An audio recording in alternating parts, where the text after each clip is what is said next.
আসসালামু আলাইকুম প্রিয় ফুটবল ফ্যান্স। ফুটবল ব্লগের আজকের এই ভিডিওতে আপনাদের সকলকে স্বাগতম। আজকে যে বিষয়টা নিয়ে কথা বলবো সেটা হল আর্জেন্টিনা এবং স্পেনের মধ্যকার যে ফাইনাল খেলাটা সেই সম্পর্কেই কথা বলবো। খুব হাসি পায় ব্রাজিল সাপোর্টার এবং সেই সাথে রিয়াল মাদ্রিদ সাপোর্টার, যারা আজ খুব লা মাসিয়া নিয়ে খুব সুনাম করতেছে।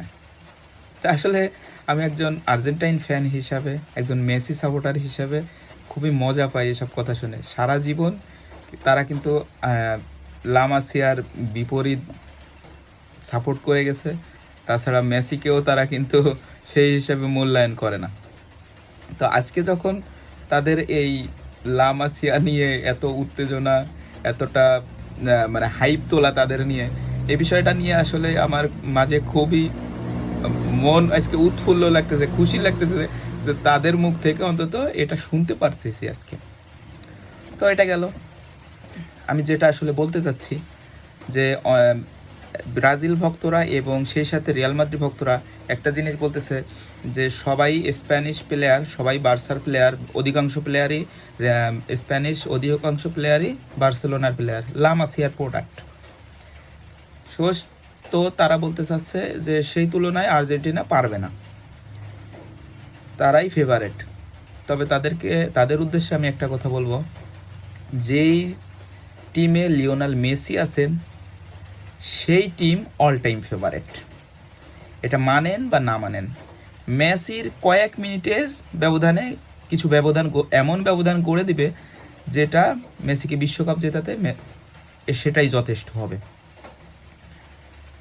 তো যেটা বলতেছিলাম আর কি, যে লা মাসিয়ার প্রোডাক্ট বা স্পেনের অধিকাংশ প্লেয়ারই। তো একটা জিনিস ভুলে গেলে চলবে না, মেসিও কিন্তু লা মাসিয়ার প্রোডাক্ট, মেসিও কিন্তু বার্সেলোনার প্রোডাক্ট। এটা মাথায় রাখতে হবে। মেসি কিন্তু ওইখানে তার শৈশব, তার বড় হওয়া, তার বেড়ে ওঠা, সে কিন্তু সব কিছুই সেই বার্সেলোনা, সেই লা মাসিয়া থেকে শুরু করে বার্সেলোনার টিমটাতে কিন্তু করে আসছে। তো আমি এই কথা বলবো যে বার্সেলোনার টিম, অর্থাৎ এই ক্ষেত্রে আমি বোঝাতে চাচ্ছি স্প্যানিশ যে টিমটা, বার্সেলোনার অধিকাংশ প্লেয়ার যেখানে খেলে, সেই বার্সেলোনার প্লেয়ারগুলো এখন তো স্প্যানিশ টিমে খেলবে। তো কোন প্ল্যানে খেলবে এটা কিন্তু মেসি খুব ভালো করেই জানেন, খুব ভালো করেই আইডেন্টিফাই করতে পারেন।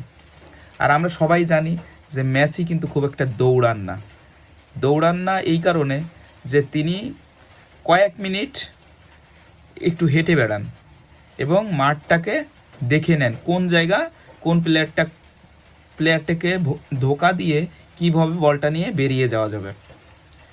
তো আমি এই কথাই বলবো সর্বশেষ, যে স্প্যানিশ অধিকাংশ প্লেয়ার যদি লা মাসিয়ার প্রোডাক্ট হয়, লা মাসিয়ার অন্যতম সেরা প্লেয়ার কিন্তু লিওনেল মেসি।